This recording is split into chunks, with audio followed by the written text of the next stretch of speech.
palavra que eu trouxe, que é sobre a matemática de Deus. E aconteceu que, como todo o povo se batizava, sendo batizado também Jesus, orando ele, o céu se abriu, glória a Deus. E o Espírito Santo desceu sobre ele em forma corpórea, como uma pomba. E ouviu-se uma voz do céu que dizia: Tu és meu filho amado, em ti me tenho comprazido, glória a Deus. Então aqui é uma das passagens que você vê Deus nas suas três formas: na forma de Jesus, na forma do Espírito Santo e uma voz vinda do céu, ouvindo Deus Pai dizendo que Jesus era o Filho. Então só poderia ser o Deus Pai falando. Então aqui nós começamos a entender que a matemática de Deus é um mistério para nós. Por quê? Porque o Deus que ao mesmo tempo é um, é três. Então eu não vim para explicar sobre isso, porque não tem explicação mesmo. Então é um mistério de Deus, é a insondável, é a sabedoria de Deus, inescrutável. A matemática de Deus, ele sendo infinitamente maior do que a gente possa imaginar. Amém? E ele disse-lhes: Quantos pães tendes? E tomando ele os 5 pães e os 2 peixes, levantou os olhos ao céu e abençoou e partiu os pães e deu-os aos seus discípulos para que os pusessem diante deles. E os repartiu os 2 peixes por todos. E todos comeram e ficaram fartos. E levantaram 12 cestos cheios de pedaços de pão e de peixes. E os que comeram os pães eram quase 5.000 homens. Olha a matemática de Deus. A nossa matemática, ela nos ensina o quê? Primeiro vem a multiplicação e depois a divisão. Primeiro vem a soma e depois a subtração. Isso aí é matemático. É a nossa matemática humana sendo aplicada aqui na Terra. É assim. Mas a matemática de Deus é diferente. Ele pegou 5, dividiu por 5.000 e deu 12. 12 cestos. Então essa é a matemática do Deus Todo-Poderoso. Primeiro você divide e depois Deus multiplica. Então, você não precisa ter medo de dividir aquilo que Deus colocou nas suas mãos com ninguém, com uma pessoa que está necessitada, nem na casa de Deus. Por que eu estou falando isso? É porque a gente precisa trazer dinheiro para a igreja? Não, Deus não precisa de nós. Mas é uma maneira de Deus nos abençoar. Por quê? Porque eles tinham 5 e saíram com 12 cestos, cheio de pão e de peixe. Então, você divide aquele pouco que você tem, Deus multiplica e dá muito mais além daquilo que você tinha. Se aquilo que você tem na mão resolve o seu problema, então resolva o seu problema com o que você tem na mão. Se não resolve, dá na mão de Deus, Deus vai multiplicar e você vai conseguir resolver o seu problema. Então, se o que você tem na mão resolve o teu problema, fica o que você tem na mão. Fica, porque Deus já te deu a provisão para resolver o seu problema. Agora, se não resolve o seu problema, isso que está na mão, dá para Deus e Deus vai multiplicar e você vai conseguir resolver o seu problema. Uma das palavras que mais Deus fala para nós é: não temas, não tenha medo de fazer boas obras, não tenha medo, você não vai te faltar. A palavra de Deus diz assim que você vai ter para emprestar. Então você nunca vai precisar, em nome de Jesus. Então, conforme você vai aplicando a matemática de Deus na sua vida, você vai prosperar. E por que Deus está me colocando tanto isso para falar sobre essa matemática de Deus? É porque Deus está prometendo a prosperidade para nós. Só que se nós não entendermos a matemática de Deus, nós vamos demorar mais para receber a promessa. Então nós temos que entender a matemática de Deus. Amém? E quando estavam saciados, disse aos seus discípulos: recolhei os pedaços que sobejaram, para que nada se perca. Recolheram-no, pois, e encheram 12 cestos de pedaços dos 5 pães de cevada que sobejavam aos que haviam comido. O que esse versículo aqui está querendo dizer? Está querendo dizer que não é para você desperdiçar. Não é porque você é abençoado que é para você desperdiçar. Por quê? Porque eles poderiam ter jogado tudo fora, jogado no mato, jogado no mar, os pães que sobrar, falar: Jesus multiplica da próxima vez de novo. E eu podia multiplicar, e podia fazer mesmo. Só que essa não é a matemática de Deus. A matemática de Deus é: economiza. Se você pode, economize sim. É para economizar, não é para se perder nada. Então não é para você esbanjar seu dinheiro, não é para você esbanjar comida, nem os seus recursos à toa porque você é abençoado. Não é isso, porque daí vai te faltar e daí você vai colocar a culpa em Deus ainda. Vai falar: Deus, está me faltando. Não, você não está sabendo administrar. Jesus tinha o poder de fazer aqui do zero o pão aqui. Tinha o poder de fazer do zero. Tanto que Satanás falou o que para ele? Transforma essa pedra, que é nada, em pão. E ele tinha esse poder. Então ele poderia fazer do zero de novo, começar de novo. Mas não é assim a matemática de Deus. A matemática de Deus pega aquilo que você tem e transforma naquilo que você não tem. Não tinha, né? Em nome de Jesus agora tem. Em nome de Jesus. Comprar aquilo que não é pão, ou seja, aquilo que não é alimento, ficar gastando com bobageira, não é desperdiçar recurso. É desperdiçar recurso. Então, toma cuidado com as compras compulsivas, aquelas coisas que você não precisa de verdade. Toma cuidado. Por quê? Porque te falta. Porque daí você sai da matemática de Deus e daí não é que você não é abençoado, é você que está desperdiçando as bênçãos. Então, toma cuidado aí. E Jesus, olhando para ele, o amou e lhe disse: falta-te uma coisa, vai e vende tudo quanto tens e dá aos pobres, e terás um tesouro no céu, e vem e segue-me. Mas ele, contrariado com essa palavra, retirou-se triste, porque possuía muitas propriedades. Então Jesus, olhando ao redor, disse aos seus discípulos: quão dificilmente entrarão no reino de Deus os que têm riquezas. É muito difícil, não é impossível. Abraão era rico, Davi era muito rico. Então, não é impossível um rico entrar no reino de Deus. O problema é quando a riqueza, quando o seu coração se prende na riqueza. E como Deus tem falado aqui, nós vamos ser prósperos, mas cuidado com o que nós vamos fazer com a nossa prosperidade. Essa passagem aqui, ela me lembra muito aquilo que Deus fez com Abraão. Por quê? Abraão tinha um único filho, aquele que ele amava. E Deus falou para ele assim: vai, sacrifica teu único filho. E Abraão foi, e quando ele ia sacrificar, Deus teve que bradar lá do céu, falar: não faça mal ao menino, eu já entendi que você é fiel a mim, que você ia realmente me dar o seu filho, eu entendi. Então eu vejo Jesus fazendo a mesma coisa que esse jovem rico aqui. Se ele tivesse lá, se consternado lá, ficado lá constrangido, falar assim: tá bom, Jesus, eu vou dar tudo para os pobres. Quando ele desse o primeiro do dízimo daquilo lá, Jesus falava: não pode ficar com a sua riqueza, eu só queria ver onde estava o seu coração. Você vai ter um tesouro no céu. Administra tua riqueza, não esquece dos órfãos, das viúvas. Eu acredito que seria isso que Jesus falaria para ele. Que nós vamos prosperar em nome de Jesus, mas que o nosso coração não venha estar preso em nada dessa terra, em nada. Que o nosso bem maior, que a nossa herança venha a ser o próprio Senhor. Amém? Alguns há que espalham e ainda se lhes acrescenta mais, e outros que retêm mais do que é justo, mas é para a sua perda. O que está querendo dizer aqui? Você pode ser generoso. Você deve ser generoso. Você pode dar daquilo que tem dentro da sua casa para as pessoas. Por quê? Porque você dá e se acrescenta. Mas quando você retém, aí até aquilo que você tentou reter, você perde. Então, não adianta você tentar reter aquilo que não é para você reter. Quando nós entendemos essa verdade, essa matemática de Deus, que quanto mais você dá, mais você tem, aí você perde o medo de dar. Quando eu estive no Brasil, então, teve um dos missionários, então a gente chegou lá e a gente levou balinha, né? E a Val chegou lá e colocou, né, na mão do missionário lá, a mão cheia de bala, assim, deu para ele, né? E ele guardou. E daí, passado um tempo que a gente estava lá, assim, ele deu testemunho pra gente. Ele falou que na noite anterior ele estava orando a Deus. Ele estava com tanto sono lá no culto lá, que lá eles acordam de manhã e vai, trabalha mesmo, né? E tem que estudar e trabalhar. E ele falou assim: Deus, eu estou com tanto sono, se eu tivesse pelo menos uma balinha aqui, eu não estaria com tanto sono. Aí no outro dia a Val chegou e encheu a mão dele de bala. Ele contou isso assim: gente, Deus é até o Deus da balinha. É da balinha, gente. Deus se preocupa, gente. Deus se preocupa com a gente, Ele não vai deixar faltar. Isso assim me impactou demais, porque a gente fica olhando assim, a gente fica com medo. Fica com medo de dar, fica com medo de fazer, e não precisa ter medo, gente. Deus é que cuida de nós. Então a matemática de Deus é diferente. Ele pediu uma bala, Deus deu uma mão cheia de bala. E se ele tivesse pedido um pacote, Deus tinha dado 10 pacotes para ele. Então, tenha fé, gente. Tenha fé, realmente tenha fé. A palavra desse ano é fé. Você vai prosperar, nada vai te faltar, gente. Nada vai te faltar. Se te faltar, é prova da parte de Deus mesmo. É Deus provando o seu coração para ver se vai estar na fé.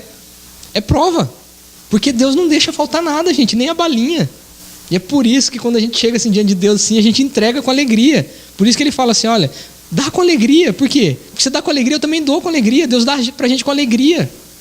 Então essa é a matemática de Deus. Não falta nada, gente, não falta nada. Eu posso dar testemunho para vocês. Não falta, não falta. Quanto mais eu dou, mais me vem na mão. Mais me vem na mão. Então eu não tenho falta de nada.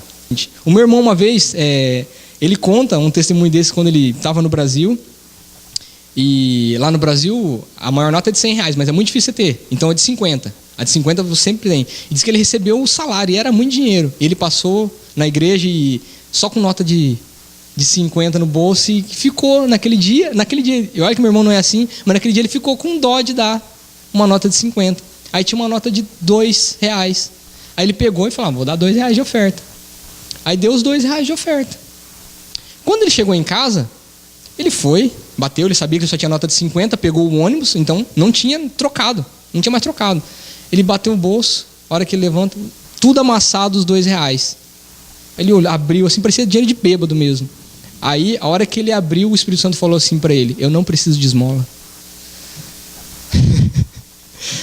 Então, gente, dê com alegria, dê sem dó. Deus não precisa de esmola.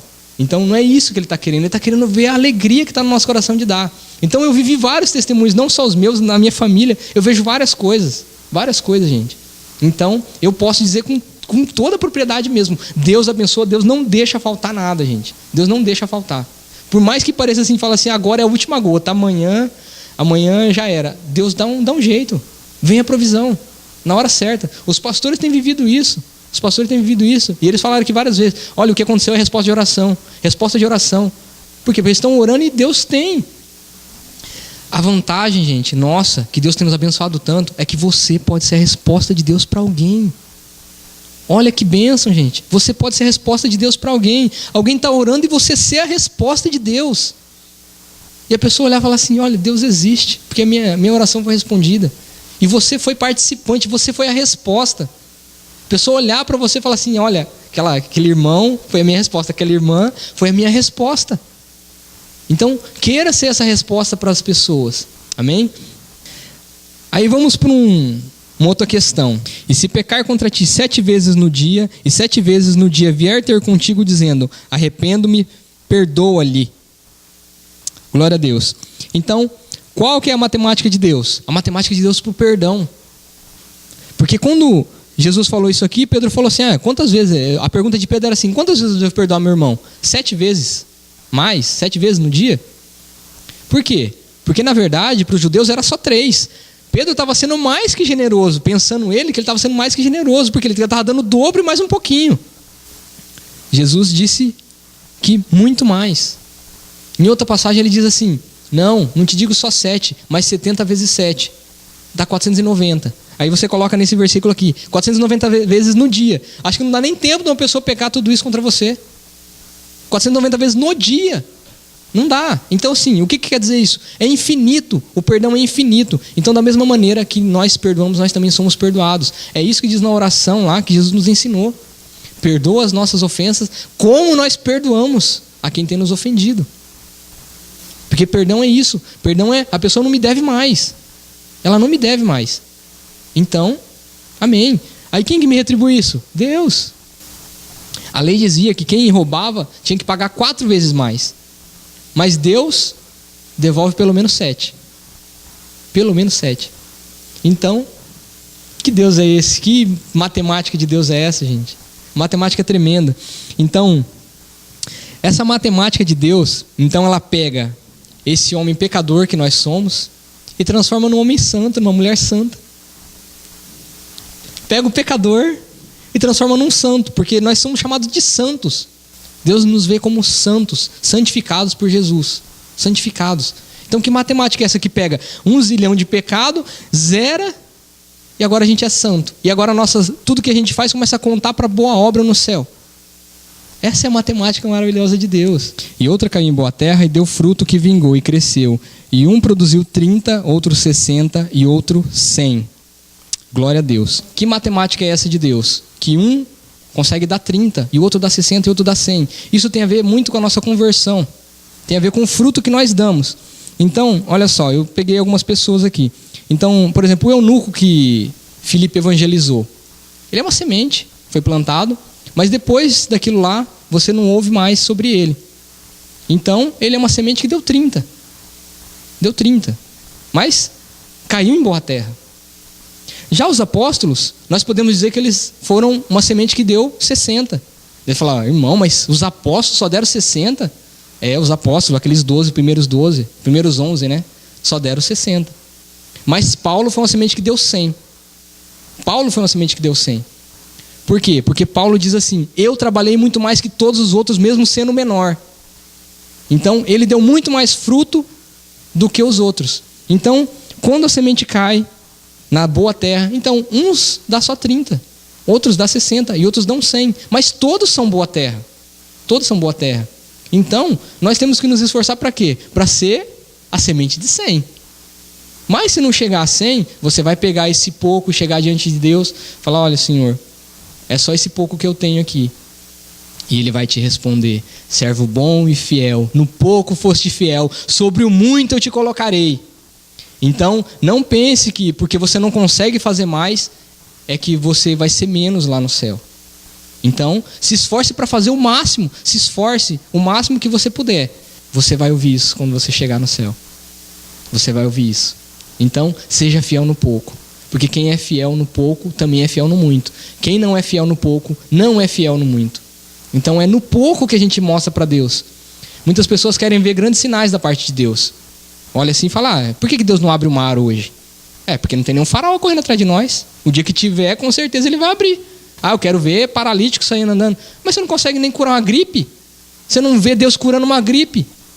Então, nós temos que começar a reconhecer Deus nas pequenas coisas. Se nós formos fiel no pouco, nós vamos ver o muito de Deus. Vamos ver o muito. Agora, se nós não conseguimos reconhecer Deus nem nas poucas coisas, quanto mais nas grandes. Pois qual dentre vós, querendo edificar uma torre, não se assenta primeiro a fazer as contas dos gastos, para ver se tem com o que a acabar?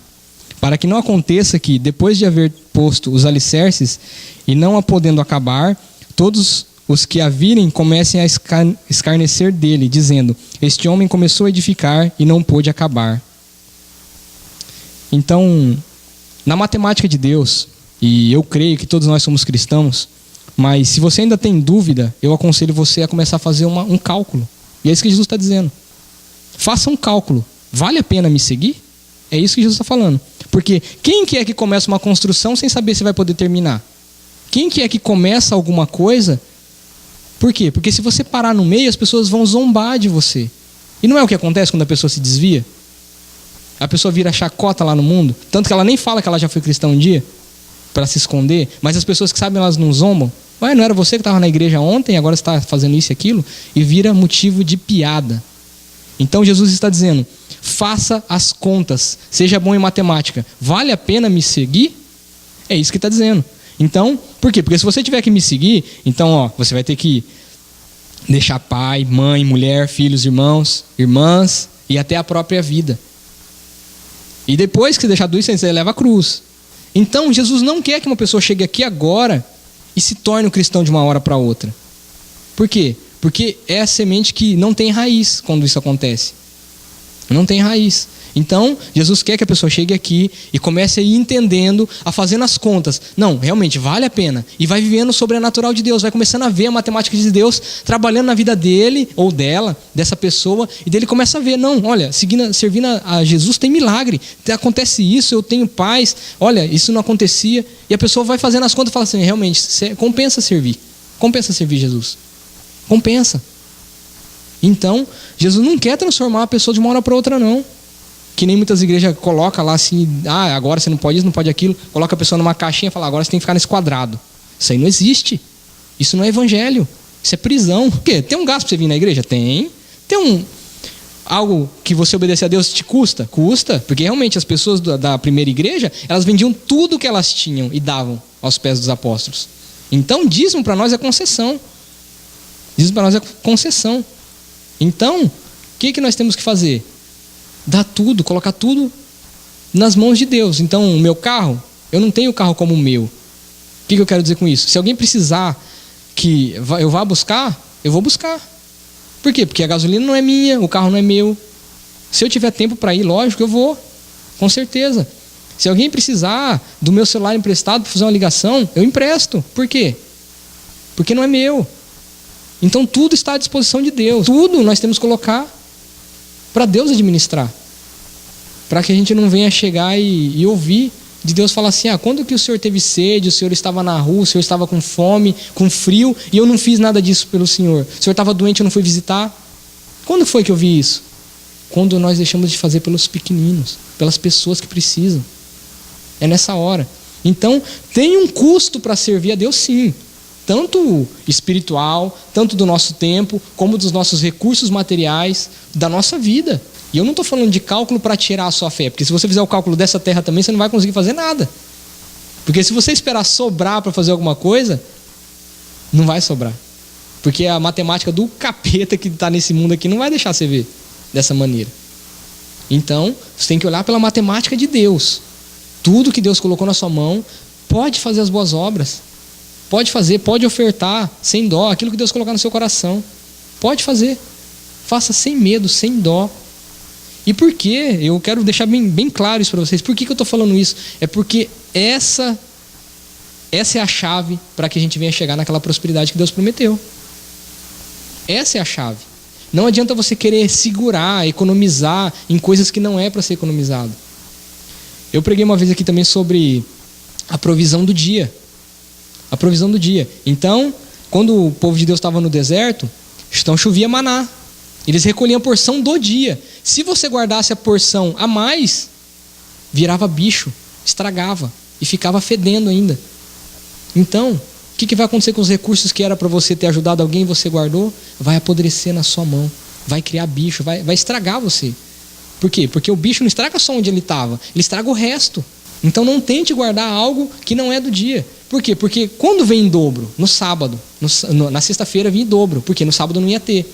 Então se você está recebendo mais agora, então ora a Deus, porque pode faltar lá na frente. Deus já está te dando a provisão para lá na frente você estar preparado para passar pela situação. Então quando você recebe porção dobrada, que nem a gente diz, então se prepara porque vai ter um dia que não vem. Guarda, porque tem um dia que não vem. Não gaste, não esbanje. Não esbanje. Então, dinheiro, gente, na nossa mão não sobra, porque todo dinheiro tem um propósito na nossa mão. Todo dinheiro tem um propósito. Nem que seja para ele ficar guardado para um propósito que vai ser lá no futuro, mas tem um propósito. Todo dinheiro tem um propósito. Então Deus não coloca um recurso na nossa mão à toa. Tudo tem um propósito e nós devemos descobrir qual que é esse propósito e poder aplicar e continuar sendo próspero e cada dia mais próximo, cada dia mais próspero. Aproveitar esse momento enquanto nós não somos perseguidos e para ajudar essas pessoas que são perseguidas, porque pode chegar um momento de a gente não ter e alguém ter que enviar para nós. E nós não devemos ser mornos, que nem diz lá em Apocalipse, né? Nós não devemos ser mornos. Então, sim, dá com vontade. Não dá pela metade, não dá com medo, que nem eu contei a história do meu irmão. Para você não passar vergonha com Deus.